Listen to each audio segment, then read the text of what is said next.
Gente, no show business temos Adib Jacó. O que ele é? Presidente da área de América Latina de toda a indústria farmacêutica da Bayer. Não percam.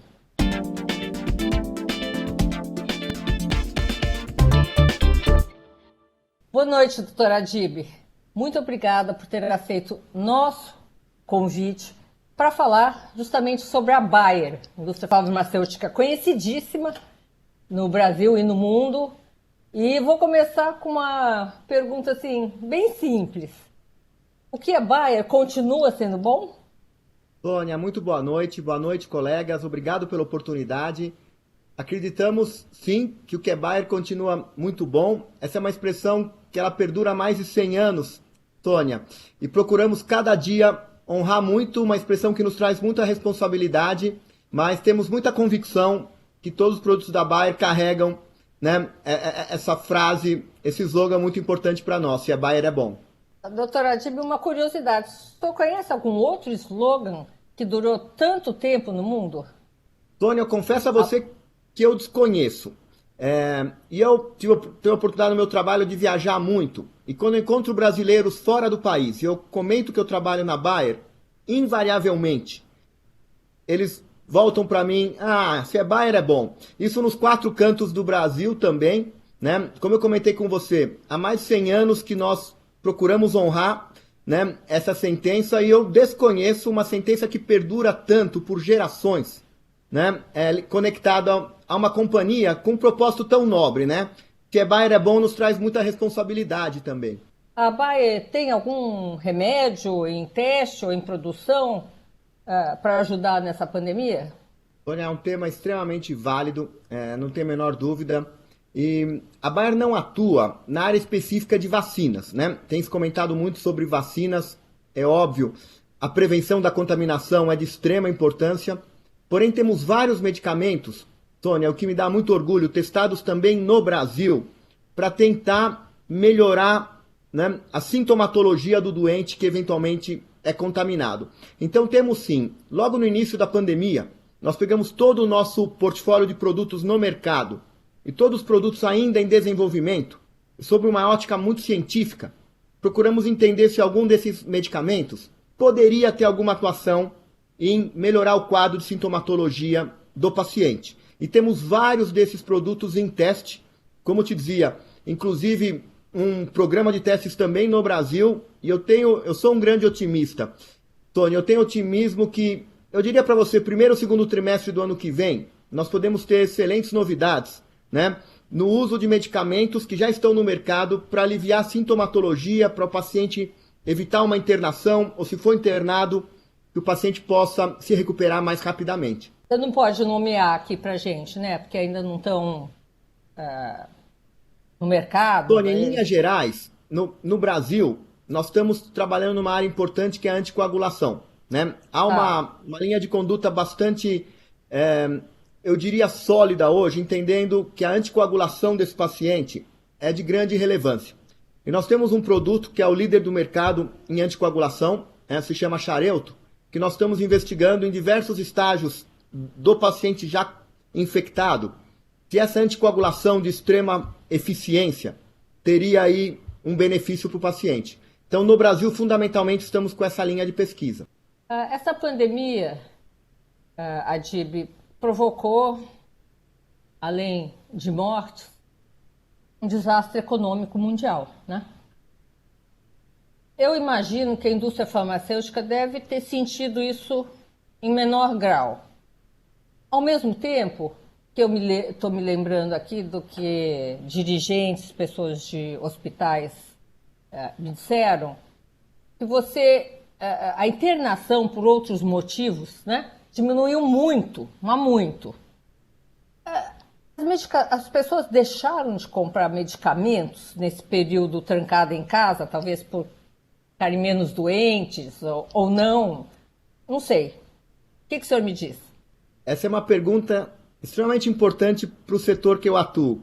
Tônia, a indústria farmacêutica foi muito resiliente, se considerarmos, reforçando a tua reflexão, né, o quão, né, nocivo foi o impacto da pandemia na economia em geral, né? por uma questão, né, até lógica, né, as pessoas precisam, né, saúde é o bem mais nobre do ser humano, né, a indústria foi muito resiliente. Esse ano no Brasil, o mercado farmacêutico deve crescer na ordem de 6 a 8%, que se olhamos em geral o comportamento do PIB em alguns setores, né, certamente uma indústria que sofreu menos, porém essas revisões foram ocorrendo para baixo, né, à medida que a pandemia se tornou uma realidade. Então, resiliente sim, mas com esse fenômeno, Sônia, que ocorreu bastante.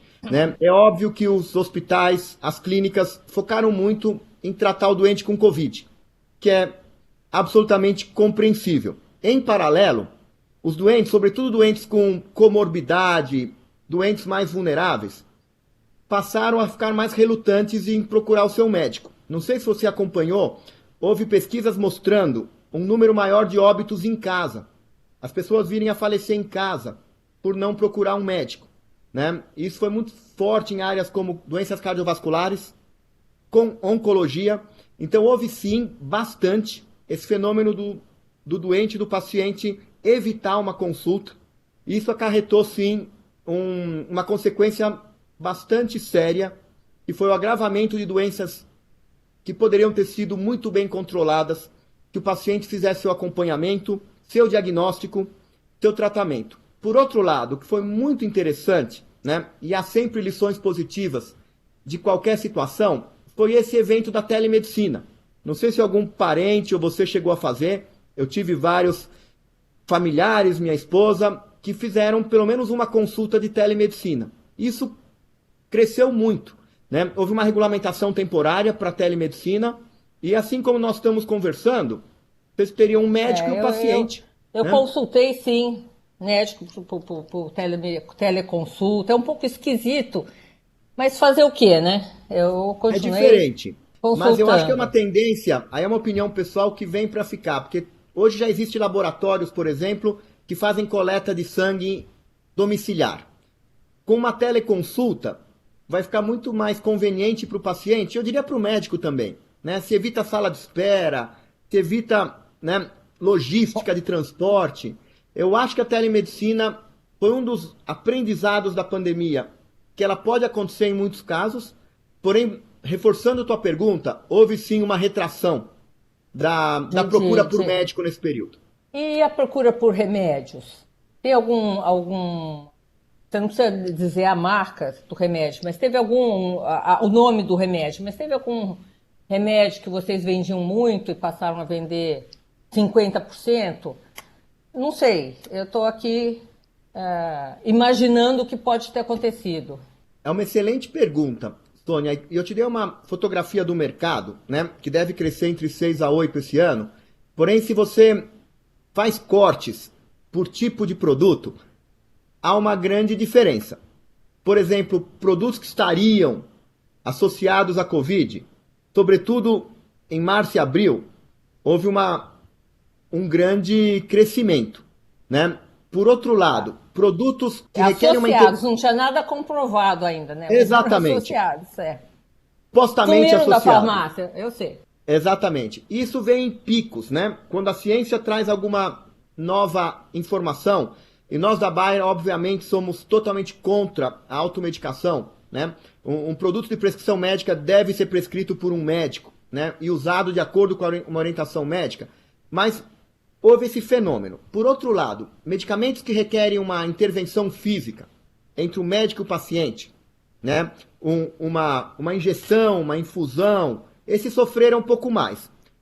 Em linhas muito gerais, produtos de uso oral se Continuaram a comportaram um mesma pouco coisa. melhor do que produtos que requerem uma intervenção física. A divisão da Bayer aqui na América Latina espera fechar o ano com que tipo de faturamento? Maior, menor, igual ao do ano passado? Quais são as projeções que vocês estão fazendo? Tônia, vai ser um bom ano para nós, felizmente, né? Como eu disse a você, não passamos aí, né, ilesos aos impactos da pandemia nessa dinâmica que eu te comentava, mas vai ser um ano bom, fruto de lançamentos, vários lançamentos por toda a América Latina, incluindo no Brasil, né? E consolidação de uma série de produtos importantes para nós. Então, devemos esse ano, apesar da pandemia, na América Latina crescer por volta de 7%, e no Brasil, muito provavelmente, vamos entregar 2 dígitos de crescimento esse ano. Adib, eu vou te interromper um minutinho e a gente volta já já.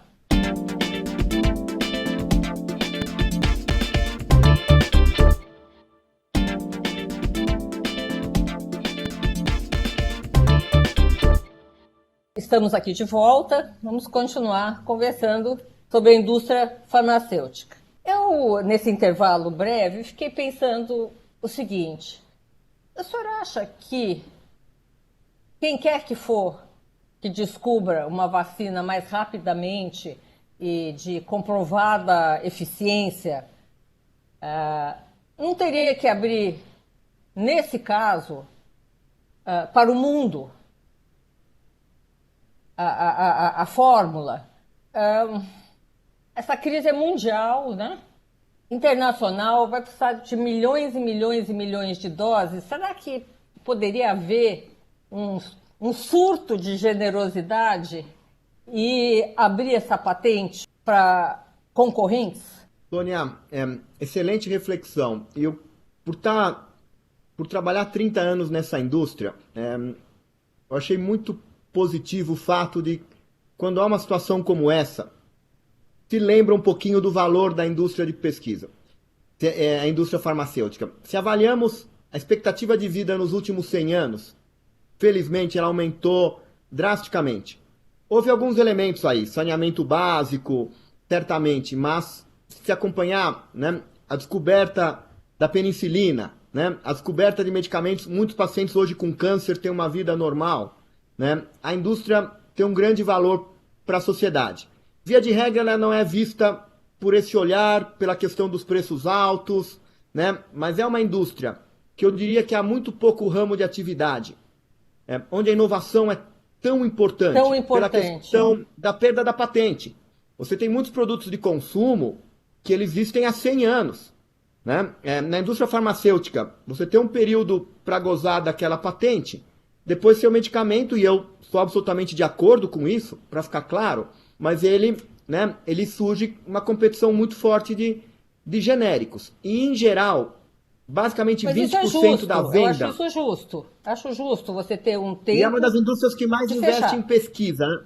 Exatamente. Sônia, cerca de 20% da venda, ela volta todo ano para pesquisa, para descobrir medicamentos que vão seguir melhorando e aumentando a vida das pessoas. Eu acho que isso não é diferente no caso de vacinas. Né? Algumas notícias muito boas. Toda companhia que tinha uma pesquisa em vacina não pensou 2 vezes em colocar corpo e alma, né, todos os seus esforços na busca de uma vacina para Covid. Poderia ser conveniente uma empresa falar, não, já tem 2, 3 pesquisando, eu não vou, né, ali me aventurar nessa área. Não foi o caso. Então, por que todo mundo não se uniu? A Bayer, eu sei que não tem essa pesquisa para descobrir a vacina, né? Nós estávamos conversando aqui no intervalo. Como você não está falando de você mesmo, você não acha que as pessoas deveriam ter se unido e para encontrar uma fórmula comum? Tônio, o que ocorre... Ou isso daí também... é sonho de uma noite de verão? A humanidade não funciona assim?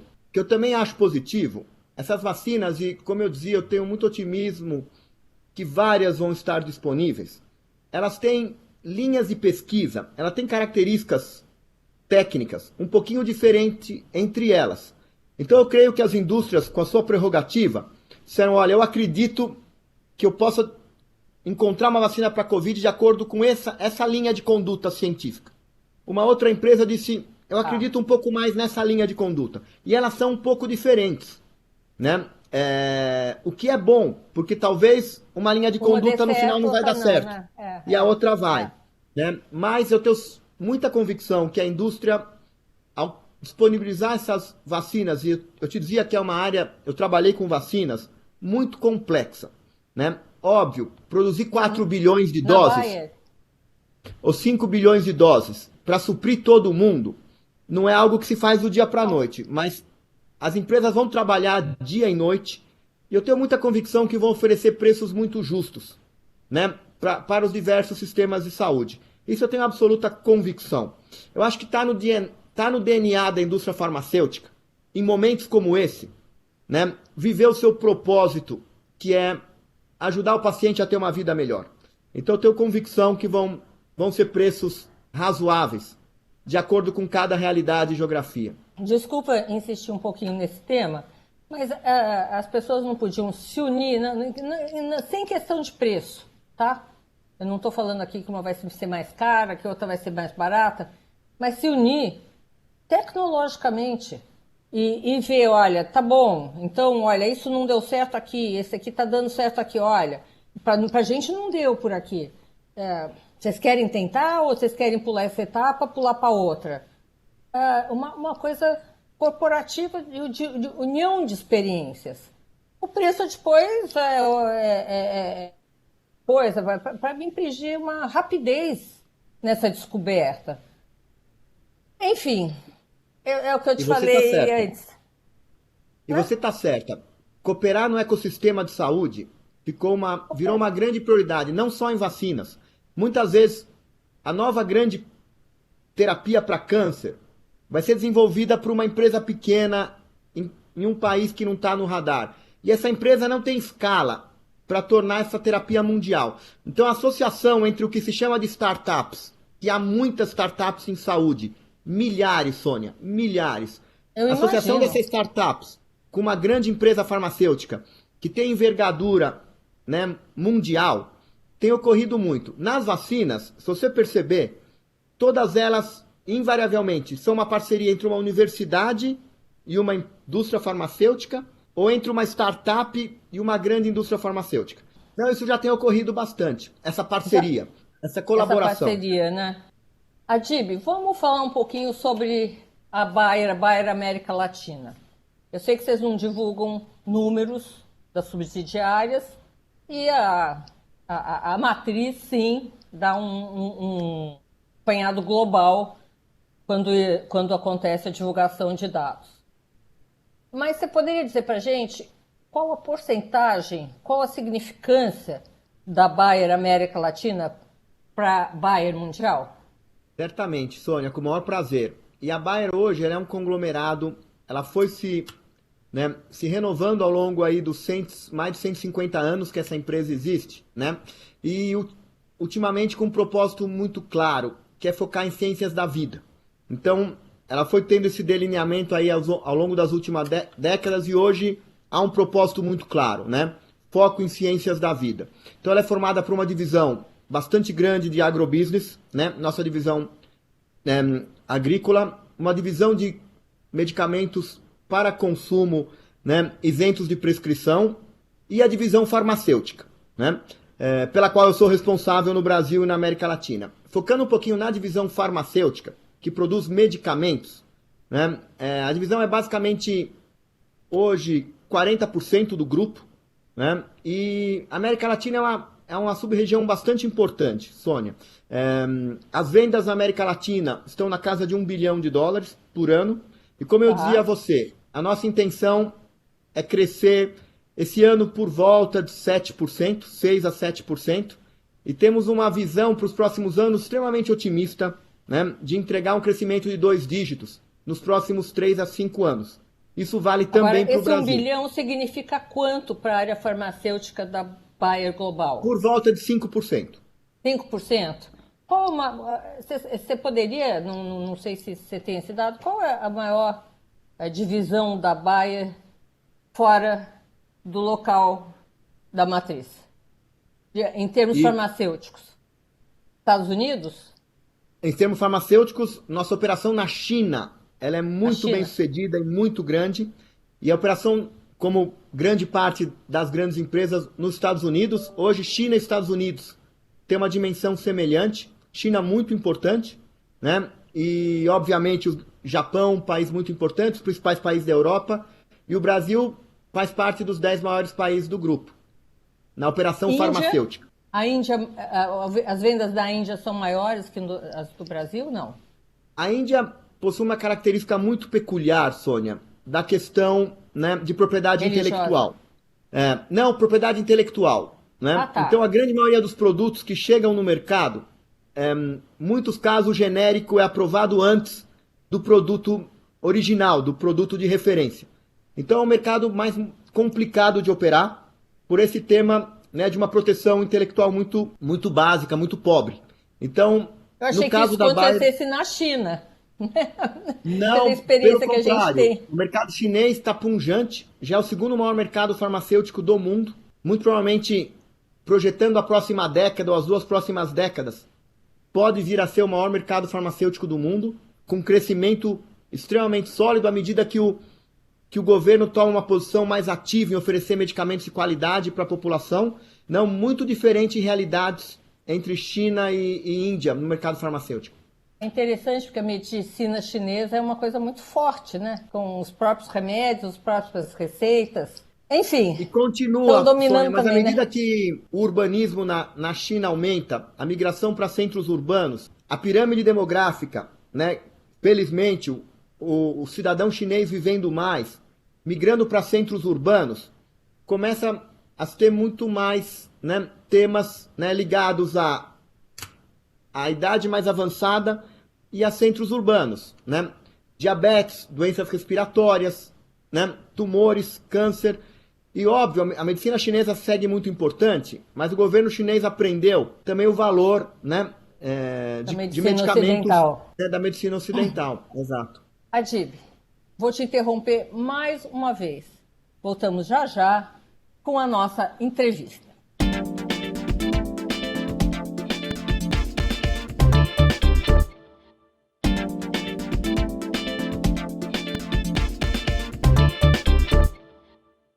Adib, estamos aqui de volta ao show business e estava pensando aqui sobre as regras governamentais, a Anvisa em particular.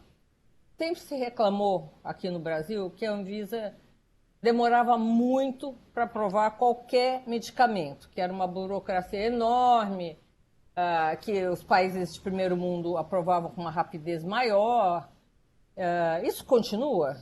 Tony, na minha carreira eu acompanhei a Anvisa desde a sua criação, né? A agência está completando aí 2 décadas e eu tenho muito respeito pela Anvisa.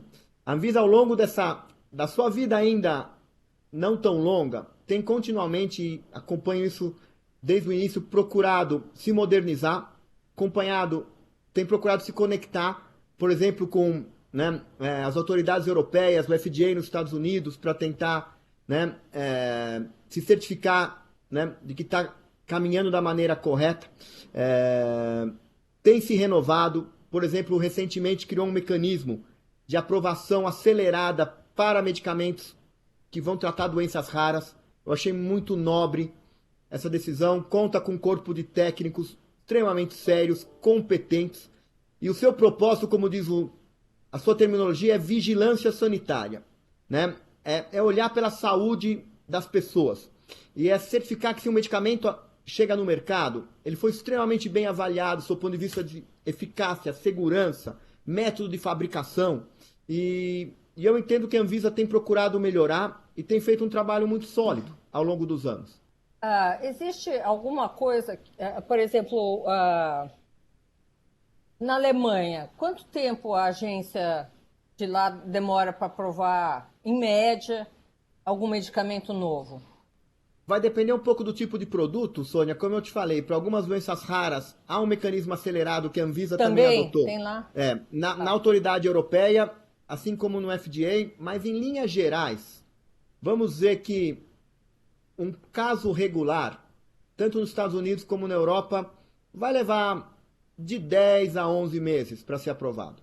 Me diz uma coisa, eu sei que o presidente Jair Bolsonaro, em fevereiro, ele assinou uma lei, aprovou uma lei que permite, nesse caso de emergência, no caso da Covid, que vacinas aprovadas por quatro órgãos no mundo, o europeu, o FDA, o chinês e, esqueci, mais um, ah, fossem também aprovados aqui sem passar por todo aquele trâmite. Isso é uma coisa boa ou é uma coisa ruim? Uma coisa que nós temos que entender, e eu falo muito para o meu time, né? A pandemia trouxe em alguns momentos, né, de uma maneira muito positiva, algum fator de ansiedade para tomar algumas decisões aceleradas que no ambiente normal provavelmente não deveríamos tomar por um bem maior. E eu sinto que em diversas esferas do governo, né, se procurou, né, algumas Fazer o vezes melhor, né? entender algum atalho razoável que se possa, né, combater essa pandemia de uma maneira mais razoável. Porém, o que eu entendo que a decisão mais recente do governo é que qualquer vacina que queira chegar no mercado brasileiro seja avaliada e aprovada pela Anvisa. Como eu te falei, eu tenho grande respeito pela agência, pela Anvisa. Eu estou absolutamente convencido, qualquer que seja a vacina aprovada pela Anvisa, eu estou lá na fila para tomar essa vacina. Mas eu Aliás, vou te entendo, perguntar uma coisa. Você acha que a vacina tem que ser obrigatória ou não?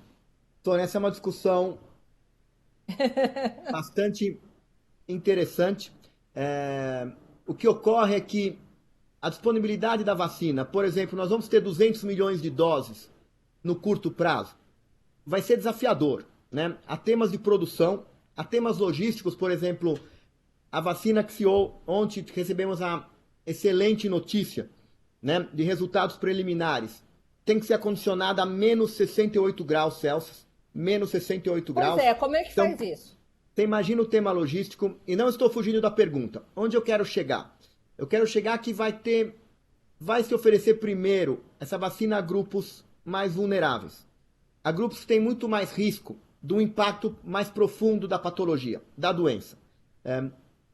Minha reflexão e meu grande convite para uma vacina aprovada pela Anvisa é que nessa estratégia de oferecê-la inicialmente a grupos mais vulneráveis, é que se tome a vacina, né? Como a ciência já comprovou que a vacina da gripe é de grande relevância, sobretudo para grupos vulneráveis, né? Assim como todo o programa de vacinação que o Brasil e o mundo oferece. Então, meu grande conselho, à medida que o governo venha com uma estratégia, né, de priorização, é que esses grupos considerem com muito carinho tomar a vacina. Vamos esquecer um pouquinho a Covid. Também aqui está, sou ignorante, sou só jornalista. Descobriu-se a cura, vacina, remédios para muita coisa, né? O HIV não mata mais, né? O HN1 controlado, enfim. Por que é tão difícil brecar a grande incidência de câncer? Não no mundo, né? Na Não é humanidade. aqui nem lá, é no mundo. Sônia, é uma excelente pergunta. Eu tive a oportunidade de trabalhar quase 10 anos na minha carreira, especificamente liderando unidades de oncologia. E ocorre que, em linhas muito gerais, né, não estou aqui com uma abordagem muito científica, mas para, né, os colegas, as colegas que estão nos assistindo, é uma doença muito sofisticada. Ela não é uma doença, né, que se manifesta um determinado tipo de tumor de mama e um determinado tipo de tumor de pulmão. Não são patologias semelhantes, né? Ela é uma doença, né, basicamente genética, extremamente sofisticada, né? Por exemplo, o corpo humano, né, de grande grau de evolução que desenvolve, imaginem, vasos sanguíneos novos que vão nutrir o tumor. É nesse nível que a ciência da oncologia chega, né? E de forma que a cura para um determinado tipo de câncer é um trabalho extremamente hercúleo, né? Porque é um tipo de tumor que se manifesta de formas muito diferentes. Por E exemplo, vai mudando, vai hoje, mudando, vai e mudando. vai mudando, ele vai, né, inteligentemente. Se um medicamento paralisa um tipo de processo de crescimento, ele tende a desenvolver processos alternativos, né? Porém, deixa eu dar uma mensagem de otimismo, né? A ciência evoluiu muito. Hoje há muitos tipos de câncer que são curados, seja na cirurgia, a cirurgia evoluiu muito também. seja com uma medicação de ataque, seja numa medicação crônica, onde você tem uma expectativa de vida tão grande quanto uma pessoa com diabetes. Isso já ocorre em leucemias, por exemplo, né? Então a ciência tem avançado muito. Para te dar uma ideia, de cada 10 medicamentos que são hoje pesquisados na indústria, 5 são em câncer. Toda a indústria de grande e médio porte tem sua área de oncologia, de desenvolvimento, né? Então há um maciço investimento, né? Um poder intelectual de cientistas gigante, né? Trazendo as novas linhas de tratamento.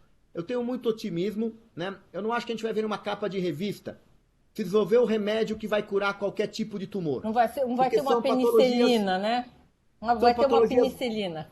muito distintas. Mas se você olhar os últimos 30 anos, por exemplo, câncer de Não, mama, a penicilina. A penicilina acabou com problema. Não vamos arrumar uma coisa dessa pro câncer, né? será improvável. Eu te diria bastante Será improvável, improvável, porque né? são tumores, um tumor num órgão sólido, um tumor sanguíneo, tem características bastante distintas. Porém, qualquer tumor que você avalie, deixa eu pegar o câncer de mama nos últimos 30 anos. Você vai ver um avanço enorme, você vai ver um avanço em expectativa de vida, em qualidade de vida, né? Porque o medicamento não adianta também curar o tumor e matar o doente de uma outra doença, né? Ou trazer uma qualidade de vida terrível. Ninguém Ruim. quer viver com uma Ruim, péssima não. qualidade de vida. Melhorou muito esse equilíbrio, eficácia Equilíbrio, do né? medicamento e qualidade de vida, né? Muitos Tá. medicamentos hoje não há a queda do cabelo, que era algo muito básico, né? Porque eles se tornaram mais específicos. Eles vão atacar a célula cancerígena, não uma célula saudável, né? Que uma quimioterapia mais rudimentar, ela era um tiro de bazuca. Ela matava a célula cancerígena, mas ela também matava a célula boa. Hoje, os medicamentos são muito mais um laser do que uma bazuca, se eu puder fazer essa analogia. Eles são desenvolvidos para atacar a célula tumoral, né? Então tem evoluído muito a terapia para o câncer. Você vai me falar, estamos um pouco longe, alguns tumores ainda muito agressivos, de fato, mas a indústria está incansável, Sônia. E eu acredito, até porque há hoje novas modalidades de tratamento, como a terapia celular, né, que vão trazer muitos avanços. Eu acho que a gente vai seguir combatendo o câncer cada vez de uma maneira mais efetiva nos próximos anos. Adib, eu acho que no dia que, se algum dia você deixar a Bayer, você vai direto atender num consultório. É muito interessante ver um gestor se apaixonado tanto assim pelo que produz. Vamos falar agora um pouquinho da Bayer, especificar o que a Bayer faz? A Bayer atualmente, Sônia, ela tem um foco muito grande em ciências da vida, né? Então ela é composta fundamentalmente de 3 importantes divisões, né? A divisão nossa de agrobusiness, a divisão de consumer health, né? Produtos para consumo e medicamentos isentos de prescrição, por exemplo, aspirina, muito conhecida, e a divisão farmacêutica, de produtos de prescrição médica. Então são 3 grandes divisões, as 3 Tem algum muito famoso importantes. nessa área de prescrição médica? Essa última que você falou? A aspirina, eu já vi. Assim, essa outra... Certamente. Nós temos o produto mais vendido do mercado farmacêutico, de varejo, o produto mais vendido do Brasil, que é um anticoagulante chamado você Xarelto. falou isso no Xarelto. Um produto que tem... Os anos passam e descobrimos novas utilizações para esse medicamento. Em diferentes patologias onde a anticoagulação tem um papel importante. Xarelto hoje é um produto, né, é um flagship, como se diz, é o produto mais vendido do Brasil, né, no mercado de varejo. Temos também, e falando... No agrícola, no agribusiness, o que vocês têm também? Tem alguma coisa que a gente conheça?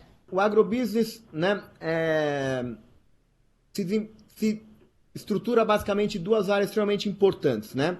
Que é a área ligada a sementes, né? E a área de defensivos agrícolas, né? Basicamente essas 2 grandes áreas. Não é que vocês fazem remédios veterinários? Nós tínhamos uma divisão veterinária que foi descontinuada há poucos meses atrás. Nós fizemos um divestment desse business De verdade, a Bayer durante muitas décadas teve um business veterinário, mas não mais. Então Nossa, somos não é mais hoje uma fácil empresa... tratar os animais do que os seres humanos? Não, e é óbvio que há um fit, né, na área de pesquisa e desenvolvimento, mas considerando economia de escala, massa crítica e a necessidade de foco, onde realmente temos um know-how muito grande, houve uma decisão estratégica de focar nas três maiores divisões, como eu te dizia: agrobusiness, consumer health e farmacêutica. Adib, queria te agradecer muito por essa entrevista. Realmente aprendi muito, acho que o nosso telespectador também. Espero vê-lo outras vezes aqui conosco. Boa sorte nesse mundo pós-Covid. Obrigada. Tônia, muito obrigado. Desejo a você, nossos telespectadores, que sigam muito bem, com muita saúde, com uma visão muito otimista do futuro e reforço meu compromisso da Bayer de contribuir para aumentar e melhorar a saúde dos brasileiros. Muito obrigado pela oportunidade. Obrigada a você.